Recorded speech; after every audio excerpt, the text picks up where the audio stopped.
안녕하십니까. JTB 시사진단입니다. 건강을 위해서 아니면 휴식을 위해서 도시 숲을 찾는 분들 참 많습니다.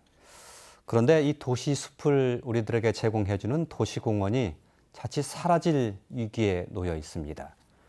내년 7월이면 이 도시공원에 일몰제가 적용되기 때문인데요. 그래서 이 공원을 지켜야 한다는 목소리는 높은데 눈앞에 다가온 이 위기에 대해서 우리는 충분히 준비하고 또 대처를 하고 있는 것인지 오늘 좀 들어보려고 합니다. 자, 세 분의 패널 모셨습니다. 어서 오십시오. 네, 안녕하세요. 예. 자, 도시 숲이 사라질 수 있다 이런 근거가 된 이 공원 일몰제라는 게 뭔지 이야기 시작하기 전에 잠깐 좀 설명을 드리고 시작하려고 합니다. 화면 함께 보시겠습니다. 예. 도시 계획에서 이 공원으로 지정해놓고 20년 동안 공원으로 조성하지 않으면 공원 지정이 자동으로 해제되는 제도를 말합니다. 2020년 그러니까 내년부터죠. 7월부터 일몰제가 시행됩니다. 1999년에 헌법재판소가 이 도로나 학교 부지 또 공원 같은 이 도시계획에 대해서 이 지정만 해놓고 오랫동안 집행을 하지 않은 곳, 그러니까 장기 미집행 도시계획에 대해서 개인의 재산권 침해라며 헌법 불합치 결정을 내리는 것이 제도 시행의 배경이 됐습니다. 그렇다면 전주 도시공원이라는 건 뭔가 또 궁금하실 분들이 있을 것 같아서 잠깐 그림 한 장 보시면 쉽게 이해하실 것 같습니다. 예, 흔히 우리가 도심 주변에 뒷산으로 인식하고 있는 곳들이 상당히 많습니다. 전주의 경우인데요. 황방산이나 가련산, 또 화산공원, 완산공원, 기린공원 같은 아주 전주 시민들이 즐겨 찾는 소중하게 여기고 있는 그런 공간들이 상당히 많이 있습니다. 자, 이야기 시작하겠습니다.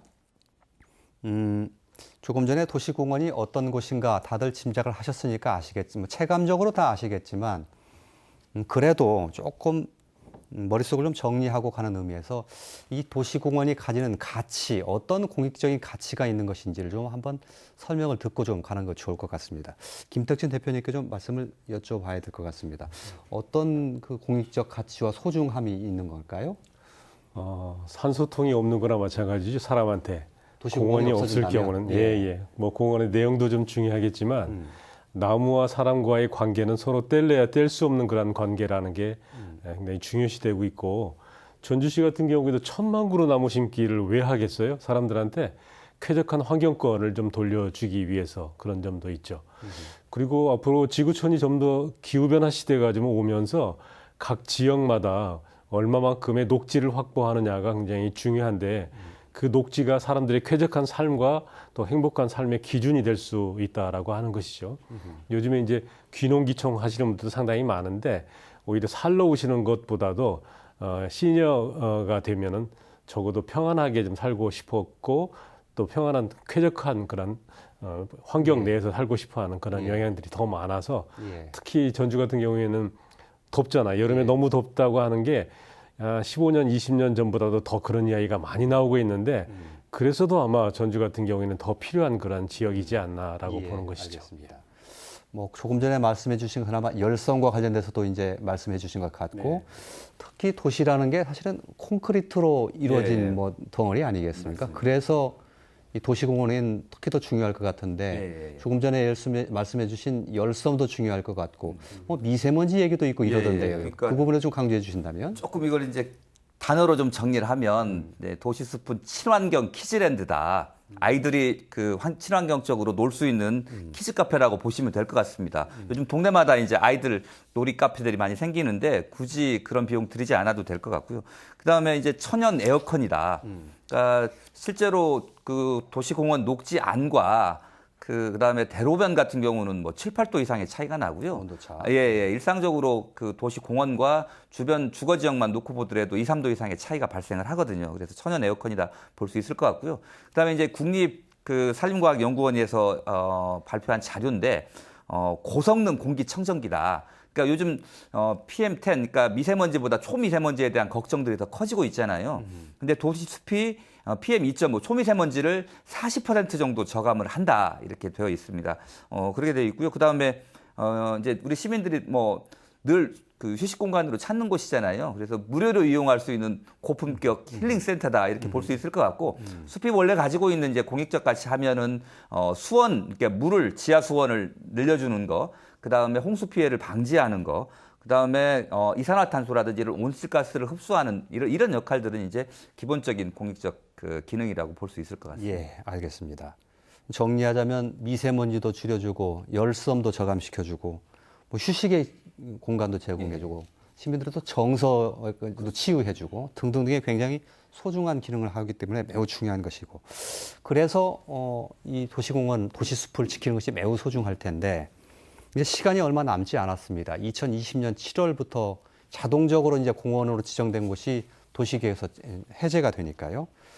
그런데 아마 이렇게 가정을 하고 질문을 드리면 조금 시청자 여러분들께서 이해가 쉬울 것 같아서 만약에 지금처럼 아무런 그 대책을 세우지 않은 상태에서 2020년 7월, 내년 7월을 맞게 된다면 어떤 현상이 벌어질 것인가? 막 난개발이 벌어질 것인가? 아니면 그래도 뭐 여러 가지 자연적인 제약이라든지 뭐 제도적인 제약이 있어서 뭐 그렇게까지는 되지 않을 것이 좀 짐작을 해보고 싶습니다. 어떻게 될까요? 몇 가지로 좀 요약해 볼 수 있는데요. 앞서 얘기했던 도시관의 좋은 기능들이 이제 사라지겠죠. 먼저 그 공원 면적이 감소하게 되는데요.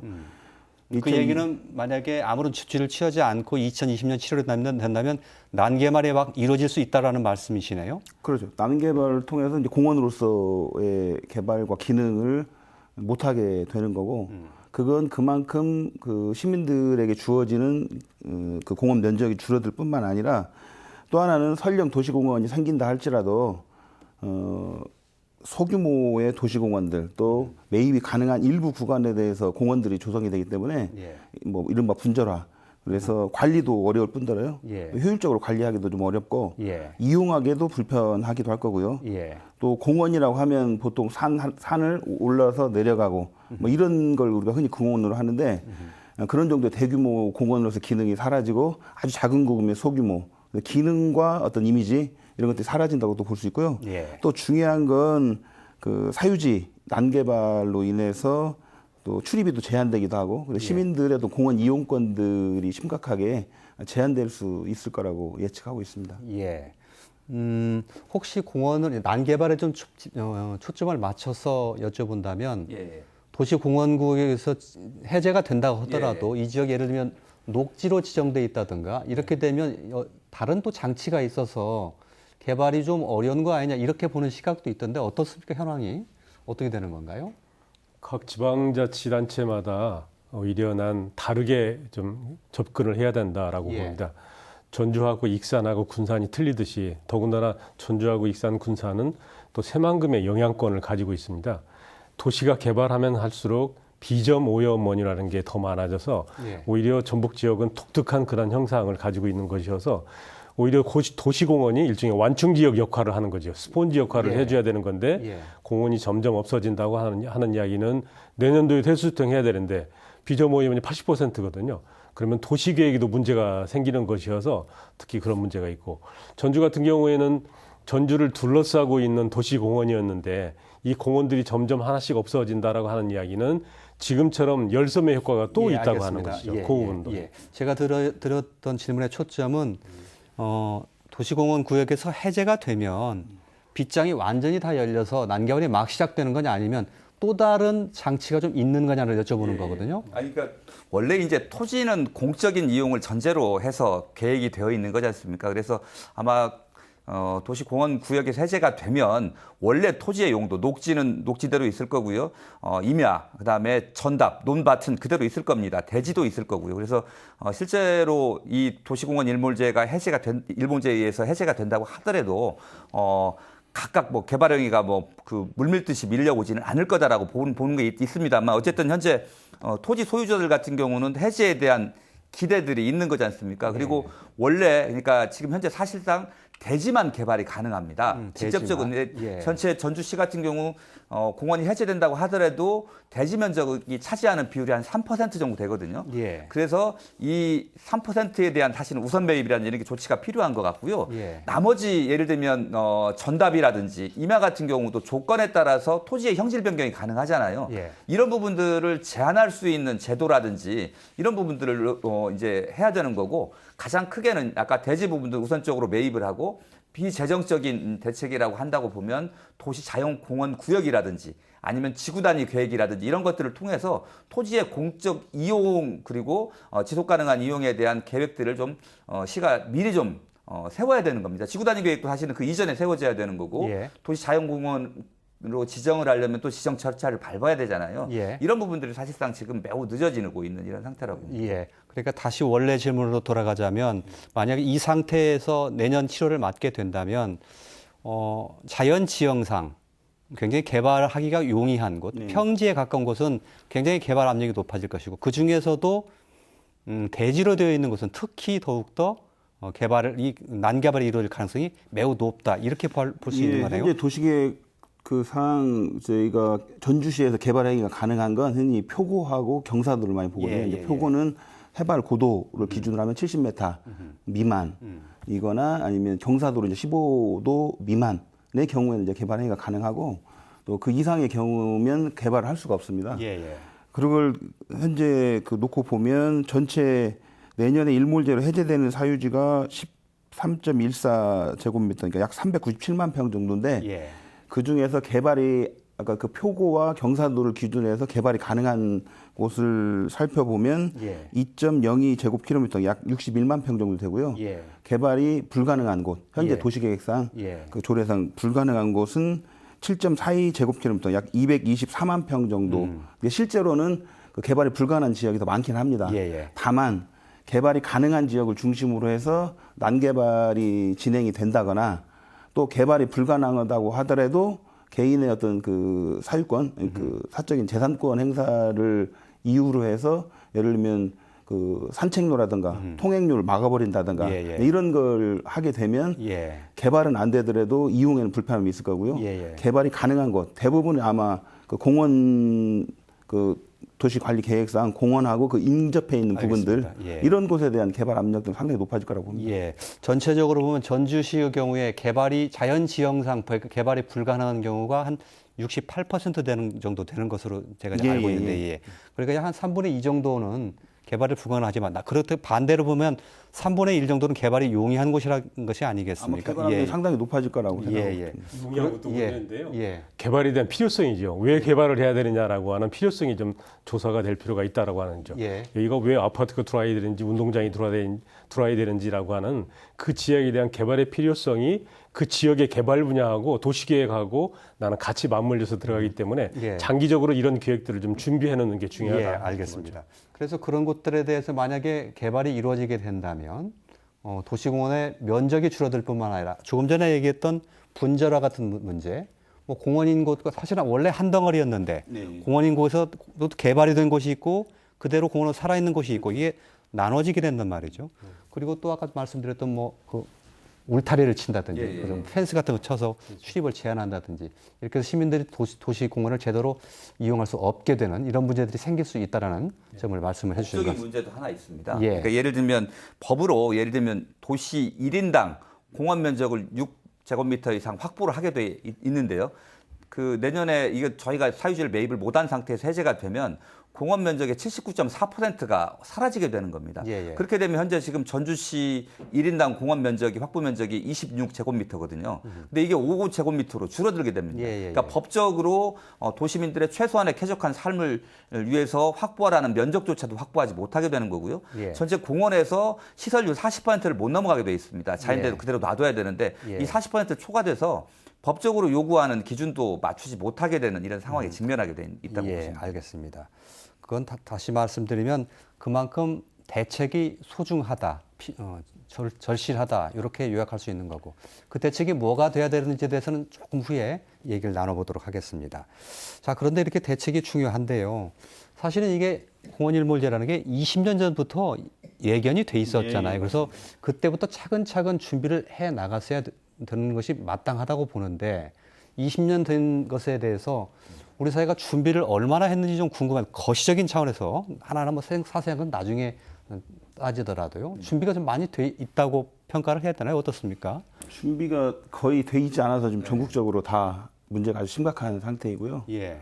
아마도 이런 것 같습니다. 그 도시 공원이라고 하는 게 이용하는 시민 입장에서 굉장히 좋은 거지만 그 공원을 개발하고 하는 게 당장에 눈에 보이고 뭐 가시적인 성과로 보이는 문제는 아니기 때문에 그런 면에서는 뭐 여러 가지 뭐 국회의원 정치권을 비롯한 그 각성이나 반성도 있어야 된다고 봅니다. 왜냐하면 눈에 보이지 않는 거니까 사실 후순위로 밀려나가는 거거든요. 그리고 또 시민의식도 상당히 좀 고민해 봐야 되는 문제는 대부분 시민들이 그 여러 가지 민원 중에 핵심은 뭐 도로이던가 아니면 하수도라든가 아니면 복지관을 그 지어달라고 하거나 아니면 문화센터 다 필요한 사업들이죠.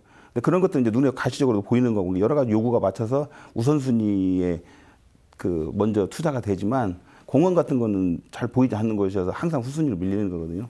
그렇게 하면서 20년을 쭉 지나오면서 막상 이제 당장 내년에 해제가 된다고 하니까 문제가 되는 거죠. 물론 이제 그건 일방적인 어떤 뭐 지자체의 책임으로만 보기는 어려운 문제도 있습니다. 원래 국가 중앙 정부와 전라북도에서도 공원을 지정해놓고 그 관리하는 사무를 지자체로 넘기면서 재정은 주지 않고 또 상대적으로 재정 자립도가 취약한 뭐 전주시 같은 경우에도 취약하니까요. 여기서는 그걸 해결할 수 있는 한정된 재원을 갖고 하다 보니까 어려움이 있고 여러 가지 문제점이 있습니다만 그럼에도 불구하고 그건 장기적으로 중요한 문제로 보고 좀 준비했어야 되는 사안이다 이렇게 생각합니다. 저 보완을 해서 말씀드리면 어쨌든 이 도시공원은 과거에는 중앙정부, 그러니까 건설교통부가 지정을 했고요. 전주시만 하더라도 전체 그 공원의 99% 가까이가 그 중앙정부, 건교부와 전라북도가 지정한 곳이거든요. 근데 다른 아까 말씀하신 대로 뭐 도로라든지 환경 기초시설이라든지 이런 부분들은 이 부분들을 매입하거나 시설을 하는데 국가가 지원을 해줍니다. 매칭을 해서 지원을 해줘서 최대 80%까지 지원을 해주는 경우가 있거든요. 근데 이런 그 도시공원 같은 경우는 국가 지원이 전혀 없습니다. 그러다 보니까 재정 자립도가 낮은, 물론 우선순위에서도 밀리지만 예를 들면 중앙정부 예산 없이 자체 예산만 가지고 매입하기는 굉장히 어렵거든요. 그래서 이 관리 업무를 지자체가 1995년 민선 시대가 열리면서 업무는 이양이 됐는데 예산이라든지 이런 부분들이 전혀 뒷받침되지 않은 상황에서 이 관리 업무만 넘어오다 보니까 준비를 좀 못했던 측면이 있습니다. 그래서 저는 가장 크게 정부의 정책적 의지가 가장 중요하다고 봅니다. 지금 발등에 불이 떨어져 있음에도 불구하고 중앙정부가 올해 그 도시공원 일몰제 관련한 예산이 79억밖에 안 돼요. 예를 들면 전체적으로 이거 매입하려면 사실 뭐 50여 조 이상의 지금 예산이 확보가 돼도 장기적인 계획에 확보가 돼야 되는데 뭐 중앙정부가 전혀 이런 정책적 의지가 없지 않나. 그래서 능력이 안 되는 지자체에만 떠넘기고 있는 이런 것들 보면서 일단 중앙정부가 먼저 좀 이 문제에 대해서 굉장히 소극적이다라는 부분들이 비판을 받아야 되고 국민들로부터 항의를 좀 받아야 된다고 알겠습니다. 생각합니다. 중앙정부의 역할과 그리고 예산의 문제를 말씀해 주셨는데 요거 바로 다음에 이어서 얘기를 해야 될 것 같습니다. 다만 그동안 20년 된 이 문제에 대해서 중앙정부나 또 지방자치단체, 국회 등 정치권 등등에서 이게 아주 먼 일이기 때문에 미루고 얻었다가 이제 와서 발등에 불이 떨어져서 막 서두르고 있는데 그마저도 여의치 않다. 이렇게 평가를 하면 될 것 같습니다. 자, 그러면 어떤 대책을 우리가 당장 시행을 해야 되느냐. 요거 이제 초점을 맞춰야 될 텐데 예산 이야기 하기 전에 한 가지 문제 좀 짚고 넘어가겠습니다. 공원 지역의 소유 형태에 따라서 보면 모두 다 사유지는 아니잖아요. 그거 현황 전주시의 경우에 나타나는 게 하나 좀 보고 가시죠. 전주시의 경우를 보면 전체 도시공원 가운데 국공유지가 대략 한 30% 정도 됩니다. 나머지 한 70% 정도는 사유지인데요. 자, 일단 국공유지에 대한 부분을 좀 짚고 넘어가죠. 사유지가 일단 문제가 되는 거니까요. 국공유지의 경우에는 사실은 사유재산권 침해하고는 거리가 먼 거 아니겠습니까? 그렇죠. 예. 원칙적으로는 배제가 되어야 정답이죠. 예. 근데 지금 정부의 방침을 보면 10년간만 유예하겠다 이렇게 되어 있죠. 예, 그렇죠. 공원 지역에서 해제하는 거. 그게 공원 지역 10년 정도 놔두도록 하겠다. 최근에 이제 저희 시민사회가 항의하니까 된 거죠. 예, 예. 그렇죠. 그럼 10년 후에는 해제하겠다는 의미인데 이건. 그런 의미죠. 예. 근데 조금 전에 얘기했던 공원의 공익적 가치를 따져보면 국공유지는 계속 공원의 기능을 유지하도록 놔두는 것이 상식에 부합하는 거 아닌가 이런 생각이 드는데 어떻게 국회에 보십니까? 올라가 있는 그 법 같은 경우는 시도 유예에 대해서 지역에 있는 전국의 그 시민사회단체 행동이 다시 한번 재개정을 해달라고 요구를 해놓고 있는 그런 상황이기도 합니다.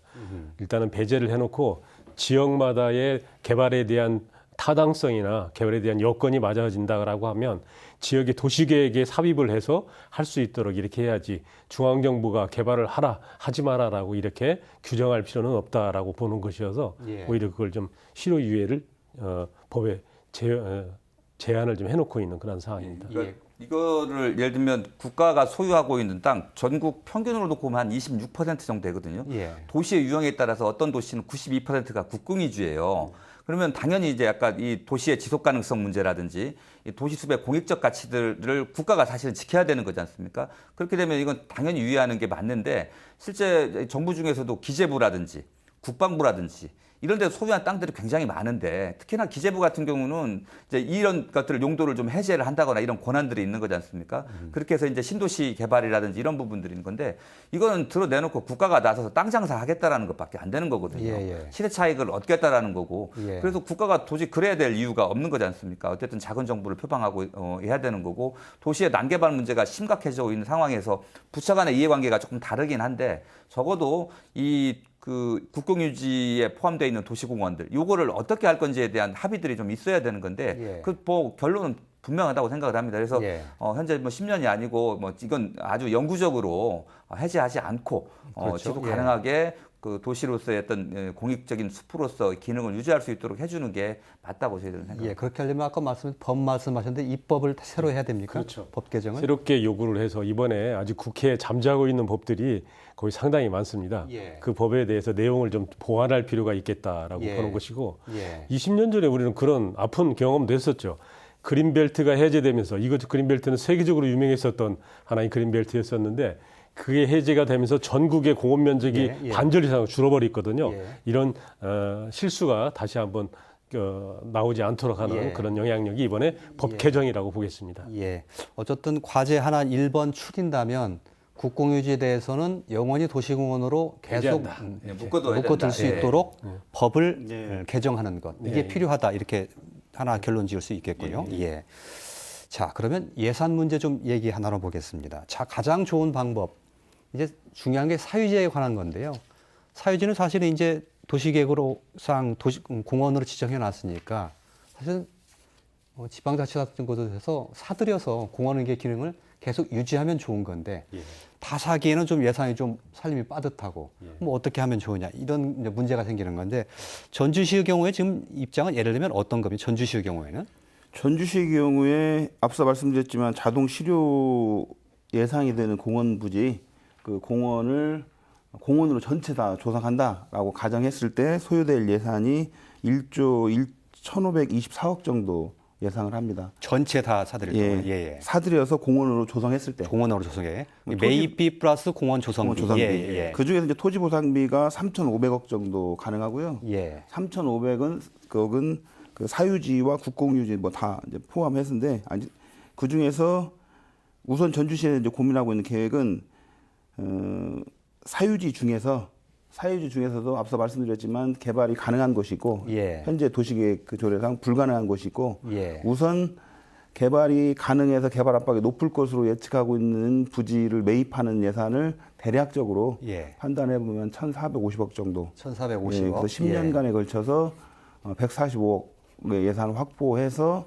할 계획은 가지고 있습니다. 예. 계획은 가지고 있는데 그 문제 역시도 이건 중앙정부가 해결해야 될 문제이긴 한데 결국 하려면 지방채를 발행을 해서 하는 수밖에 없는데 예. 현재는 지방채 발행 역시도 그 총액 한도 그 기준에 의해서 제한이 되어 있습니다. 예. 아주 특별하고 부득이한 경우에는 행안부의 승인을 얻어서 하도록 되어 있는데 거기에서 그 총액 제한과 관련해서 그걸 좀 중앙정부가 풀어야 된다고 봅니다. 예. 도시공원 일몰제 관련 대응할 수 있는 그 토지 매입과 관련해서는 예. 지방채 한도를 더 확대하거나 제한을 좀 풀어서 그래서 안정적으로 지자체가 토지를 확보하고 그리고 순차적으로 좀 개발할 수 있도록 하는 문제가 또 중요한 문제라고 생각합니다. 예. 전주시의 경우에는 어쨌든 이제 개발 압력이 높은 곳 이런 곳에 대해서만이라도 시 예산을 투하해서 좀 매입하는 방안을 강구하고 있는데 전주시는 그렇다 치더라도 다른 지역은 좀 그렇지 않은 경우도 있지 않습니까? 예산으로 해결하지 않고 뭐 예를 들면 민간한테 개발권을 주어서 이런 방식도 있어서 이것도 상당히 좀 염려가 되는 측면이 좀 있는 것 같아요. 예, 그러니까 아까 그 말씀하신 대로 각 지역마다 조건들과 상황이 좀 다릅니다. 그러니까 국공유지 면적이 넓고 매입해야 될 사유지가 얼마 되지 않고 또 이제 공시지가라든지 이게 굉장히 싼 지역 같은 낮은 지역 같은 경우는 뭐 매입을 해서 하겠다라는 곳들도 있고요. 그다음에 익산 같은 경우, 익산하고 전주 같은 경우는 일부 민간공원 특례제도를 통해서 전체 공원 면적 5만 제곱미터 이상의 면적이 확보가 된 곳에서 30%는 예를 들면 아파트를 지을 수 있게 만들어주고 나머지 70%는 공원 시설을 해서 기부 참여하는 방식으로 민간공원 특례제도를 도입하는 경우들도 있습니다. 그래서 이제 도시 지역에서는 이제 뭐 아까 말한 대로 익산 같은 경우는 도심 공원 8곳 중에서 7곳을 민간공원 특례제도를 하겠다라고 하는 거예요. 이건 자치단체가 나서서 사실은 아파트 장사하겠다는 걸로밖에 비춰지지 않거든요. 익산 같은 경우는 특히 도심의 녹지도 부족하고 하천도 없고 그래서 자연 시민들이 즐길 수 있고 이용할 수 있는 공간에 대한 기대들이 굉장히 높은데 이런 사업들을 마치 이건 그러니까 도시공원 일몰제의 대안이다라고 자랑스럽게 이야기하는 것 자체가 굉장히 시대착오적이고 문제가 많은 제도라고 생각합니다. 특례제도에 대해서는 나중에 좀 따로 떼어서 좀 이야기를 하도록 하겠습니다.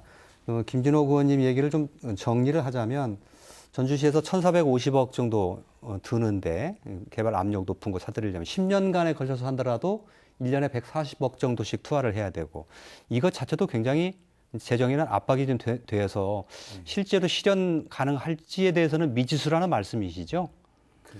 현실적으로는 뭐 10년간 지속적으로 145억이라고 하는 돈을 한 사업에 투자한다고 하는 건 현실적으로 어렵다고 보고 있고요. 다만 그렇다 할지라도 초기에 지자체가 전주시가 의지를 가지고 추진해야 된다고 봅니다. 그리고 계속적으로 정부를 좀 압박해서 단지 이건 전주시만의 문제가 아니라 전국적인 문제이기 때문에 중앙정부를 상대로 해서 그런 아까 지방채 발행 한도라든가 아니면 그 발행했을 때 드는 이자 비용에 대한 국가적 지원이라든가 이런 것들을 국가가 처리해야 됩니다. 전주시처럼 지금 그렇게 의지를 가지고 하려고 하는 곳도 사실은 이 실현될지가 좀 미지수가 너무 재정 부담이 높아서 그리고 익산시 같이 그렇게 특례 사업으로 하려고 하는 것도 사실은 재정 부담 때문에 그런 것이기 때문에 재정을 어떻게 좀 할 수 있는 방법을 터주는 것이 중요할 텐데 지금 그 국가에서는 전혀 지원 없이 그냥 이자 비용만 좀 예를 들면 지방채를 발행할 경우 빚을 얻을 경우에 이자 비용만 한 반절 정도 우리가 내주겠다라는 것이기 때문에 중앙정부가 재정을 좀 지방자치단체한테 지원해주는 절반 정도는 해주는 그런 방안을 지금 시민단체 같은 곳에서는 주장을 하고 있는 것이죠. 네, 요구를 하고 있죠. 오히려 중앙정부의 역할들은 재정뿐만 아니고 이번에 지방분권 시대가 되면서 지역으로 내려오는 규정들이 1,000개 정도가 됩니다. 이미 제주도는 1,000개 정도가 내려가 있어서 자체적으로 지역에서 알아서 결정해주고 이러는데 이 부분은 지방의 재정 부담이 너무 많고 2030년 되면 8개 시도 같은 경우는 지금 소멸되고 있는 그런 현상도 나오고 있고 이래서 지역 자체적으로 해결하기는 상당히 어렵다라고 하는 것이어서 오히려 중앙정부의 제도적 지원이나 상속세 감면 같은 경우 특히 도시공원 보상비 같은 경우에도 국가 보조부의 한 50% 정도는 해야 되지 않느냐라고 하는 거하고 도시공원 또 구역 내 재산세 같은 경우에도 50% 감면을 해서 정확한 장기 관리 계획을 지역의 도시계획 속에 삽입을 해라. 그 도시계획에도 없는 걸 지금 개발하겠다는 뜻이거든요. 이건 지역의 계획을 거의 무시한다라고 하는 역할이어서 나는 적어도 이 계획을 넣기 위해서는 지역의 도시계획에 들어갈 수 있도록 하는 그런 장기 계획이 되어서 재정계획도 마련하고 추진계획도 마련하고 매뉴얼도 마련해야 된다라고 하는 그런 절차상의 역할이 좀 있는 것이죠. 예. 뭐 조금 전에 이정현 처장님께서도 국가 보조 사업의 경우에도 정부가 반절되고 뭐 지방이 반절되고 이런 식으로 해서 하는 경우가 많은데 예. 이렇게 소중한 도시공원의 경우에도 당연히 그런 식으로 국가에서 어느 정도 되고 지방자치단체도 어느 정도 돼서 해결하는 방식을 모색을 해 나가야 된다는 그런 거죠. 예. 그러니까 저는 이제 전주시가 노력을 해왔다. 여기에 전혀 동의를 할 수가 없습니다. 저희가 2014년부터 도시공원 일몰제에 대한 준비를 해야 된다라고 얘기를 했는데 지금도 현재 작년에서야 이 전주시 도시공원 일몰제 관련 용역이 시작이 됐고요. 아직도 용역이 마무리가 되지 않았습니다.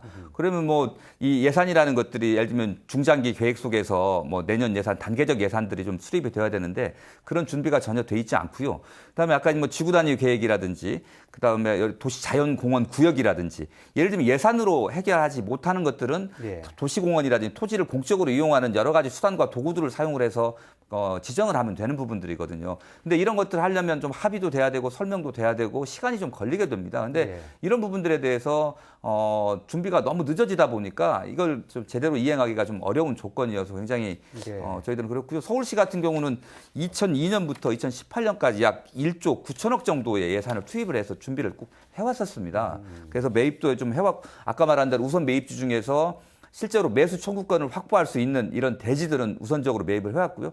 그리고 저희가 이제 이것들을 그 개발을 규제하려고 하면 소송으로 가잖아요. 소송으로 가면 진다 이긴다를 예측할 수 있는 곳들 이런 부분들은 계속적으로 매입을 좀 해왔거든요. 그래서 예. 서울시 같은 사례들이 있는데 거기까지는 아니다 하더라도 적어도 2020년 예를 들면 그 일몰제를 앞두고 최소한 어떻게 하겠다라는 계획 정도는 미리 세웠어야 되거든요.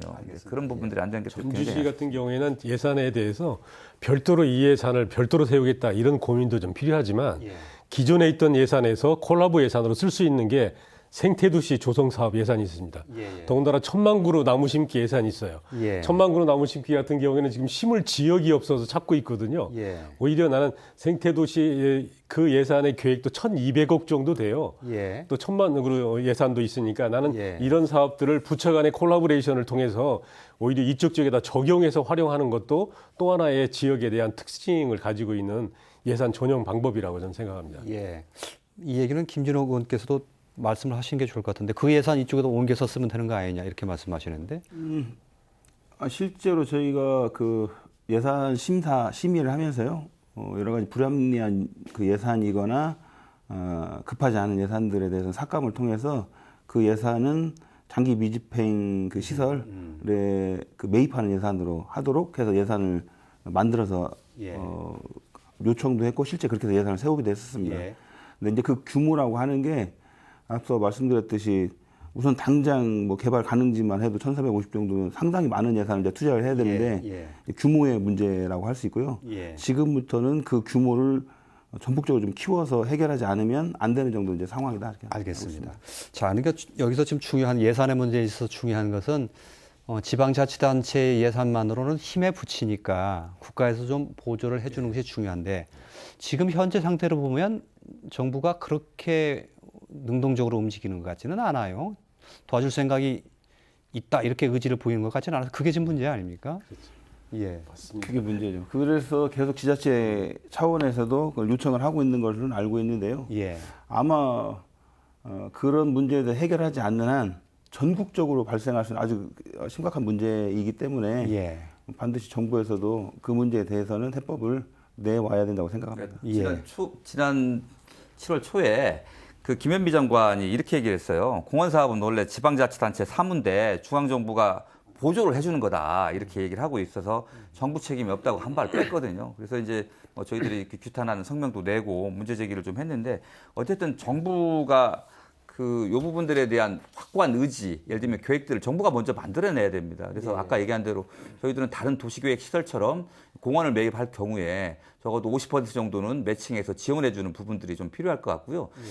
사실 지금 다른 자치단체들도 준비가 지금 거의 안 된 상황입니다. 지금 전주도 용역이 이제 마무리가 돼야 그 용역에 따라서 또 시의회에서 심의도 하고 또 토론도 하고 해야 되는데 사실은 너무 늦었기 때문에 저는 실효를 좀 3년 정도는 다시 유예하는 것 정도를 정부가 지금 국회 내에서 좀 논의를 해야 되고 그 부분들을 좀 국토부가 좀 노력을 해야 된다고 생각을 합니다. 그렇지 않으면 정말 무방비 상태에서 지금 해지될 가능성이 매우 높아지거든요. 근데 예. 요즘 이제 자본들이 보면은 굉장히 이익을 찾는 데는 굉장히 앞서가고 빠르잖아요. 예. 행정은 여러 가지 절차라든지 이런 것들 때문에 늦어질 수밖에 없어서 사실은 좀 우려가 많이 큽니다. 예.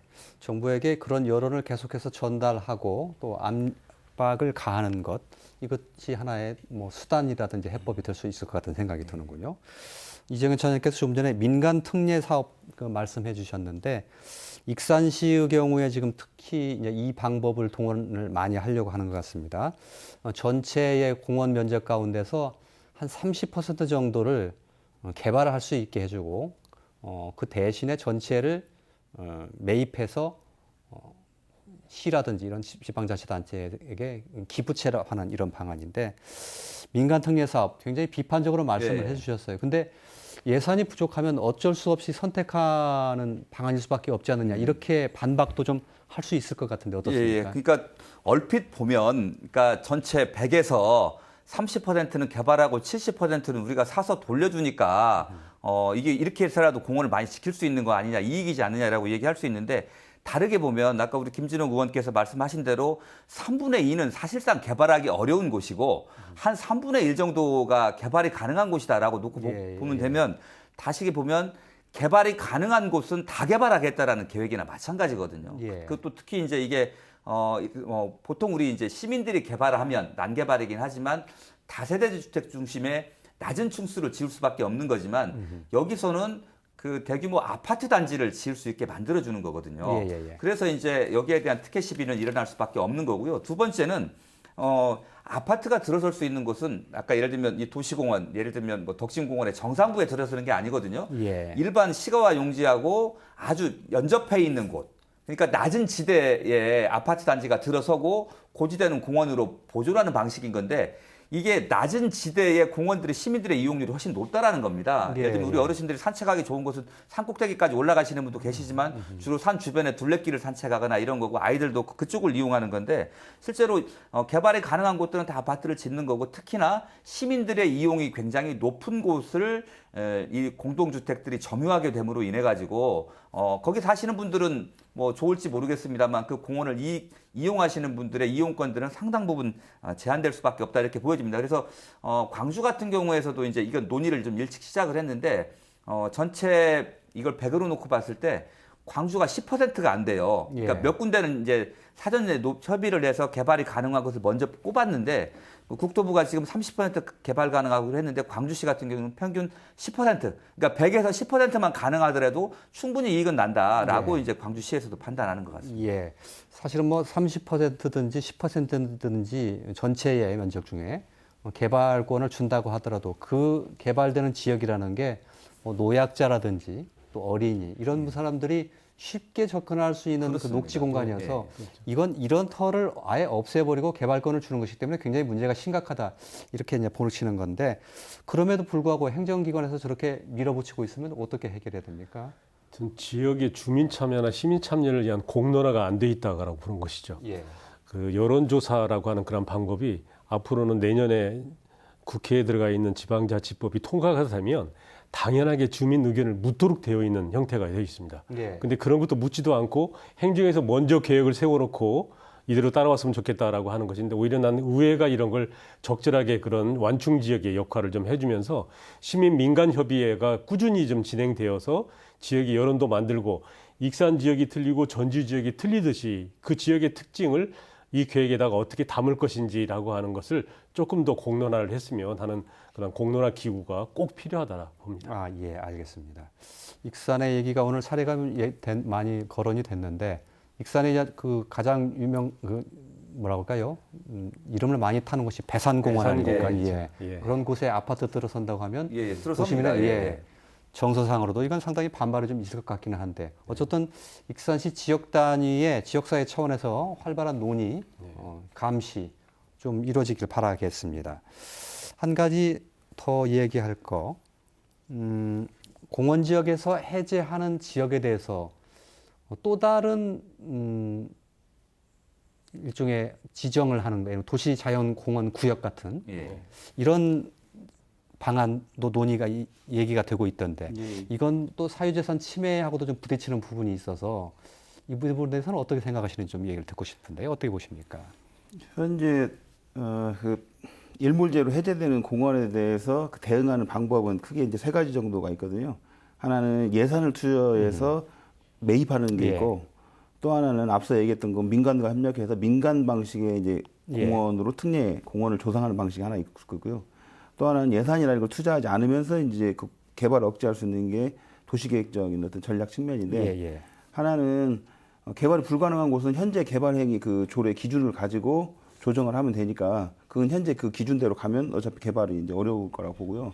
다만 현재 개발이 가능한 것 중에서 예를 들면 자연경관이 아주 빼어나고 우수하다든가 이런 건 이제 자연경관 지구로 다시 묶는다든가 아니면 개발 압력이 높아질 곳에 대해서 지구 단위 계획을 수립해서 그걸 억제하는 이제 그 진행을 하고는 있습니다. 그건 이제 추진들을 하고 있는데 앞서 말씀하신 것처럼 그 토지 소유주 입장에서는 20년 동안 묶어놔서 아무것도 못했는데 이게 좀 해제가 돼서 개발을 하려고 재산권을 하니까 행사하려고 또 보니까 그걸 묶는다라고 해서 민원의 소지들이 상당히 많이 있는 건 사실입니다. 그래서 다른 타 시도에서도 지자체에서도 그 계획을 세웠다가 뭐 철회하기도 하고 그런 과정들이 있기는 합니다. 다만 그렇다고 해서 그러면 그걸 개발로 놔뒀을 때 그 나서는 여러 가지 아까 시민들의 이용권에 대한 제약이라든가 또 난개발의 문제를 해결할 수 없기 때문에 그런 도시계획적 그 접근 방법도 추구는 하되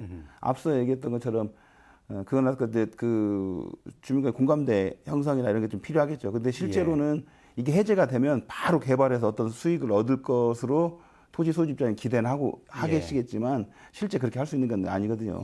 거기에 따른 기반 만약에 개발진다면 거기에 따른 도시 기반 시설이나 이것도 다 같이 구축이 되고 이런 게 했을 때 이제 개발도 의미가 있는 거기 때문에 당장에는 이제 그 개발로 인한 어떤 수익을 기대하기는 좀 어려울 거라고 봅니다. 그러면 지자체에서도 그 토지 소유주와 서로 원활히 그 서로의 이익을 좀 극대화할 수 있는 이런 것들은 공감대가 좀 필요할 거라고는 생각합니다.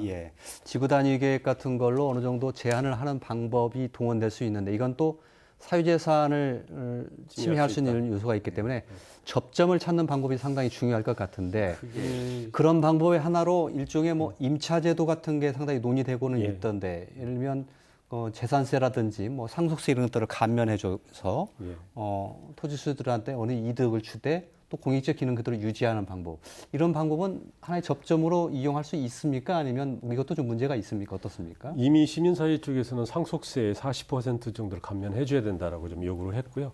또 임차 공원 제도도 필요하다라고 보는 것이죠. 오히려 국가가 예산으로 못했을 경우에는 지자체가 일종의 임차를 해서라도 시민들의 쾌적한 삶을 위한 좀 투자도 필요하고 또 헌법 불일치 판결에서도 토지에 대한 개념을 좀 설명을 해주고 있잖아요. 다른 재산권에 비해서 더 강한 사회성과 공공성을 가지고 있어서 또 이 더 강한 제한을 주더라도 의무를 부과할 수 있다라고 해석하고 있는 것이어서 이게 비록 사유재산권이지만 우리가 자동차를 예를 들면 자동차를 사는 건 민주주의고 자본주의니까 내 자유입니다. 그러나 그 자동차가 오히려 지역의 이산화탄소나 이것 때문에 지역에 열섬 효과를 가져온다라고 하면은 2부제도 사용하고 있고 7부제도 사용하고 있듯이 적절하게 사유재산권이 타 공공적 공유재를 파기한다라고 하면은 그걸 적절하게 제한할 수 있는 역할이 되는 것이어서 오히려 꼭 제한만 한다기보다도 그 지역에 계신 토지주들한테 나중에 이걸 좀 기부 체납하는 그런 형태도 좀 고려할 수도 있고 오히려 연금제 형태로 지역에서 그분들한테 돌려드릴 수도 있는 것이어서 오히려 지방자치단체만의 그런 독특한 지역 계획을 세우는데 조금 더 시민 여론이나 전문가 여론들을 좀 더 파악을 해서 좀 지역 계획이 별도로 좀 나오는 그런 시기가 좀 필요할 것 같습니다. 알겠습니다. 실제 임차공원을 도입한다고 하면 쉽지는 않을 거라고 이제 보는데요. 왜냐하면 토지 소유 입장에는 임차를 하면 그 높은 임대 소득이나 수익을 기대를 할 거기 때문에 또 그 토지 소유를 가지신 분들이 다 이렇게 그룹화돼서 움직일 때는 오히려 그 임대를 높이기 위한 또 하나의 갈등이 있을 거라고 보고요. 근데 임차공원 일본에서도 그 시행해서 2014년도에 했었던 사례도 있는데 보니까 임대를 하고 10년 동안 공원을 조성합니다. 예. 국가가. 그 대신 임대 토지 알겠습니다. 매입을 하고 진행을 예. 하되 예. 10년이 지나고 나서 계약이 또다시 연장이 되지 않으면 도시공원 해제하는 뭐 이런 문제들이 좀 발생해서 그 기간의 문제라든가 예. 공원을 다 조성해 놓고 계약이 다시 체결하지 않았다고 해서 또 그 알겠습니다. 변경하면 또 문제가 있을 거거든요. 쉽지는 않을 예, 것 같습니다. 알겠습니다. 토지 소유주들에게 충분한 경제적인 혜택을 가게 하는 방법은 어떨까 싶은 생각을 아마 김덕진 대표님께서 하신 말씀이 그 뜻인 것으로 제가 예, 이해를 그렇습니다. 하겠습니다. 예. 시간이 다 돼서 좀 이야기를 정리를 해야 될 시간이 된 것 같습니다.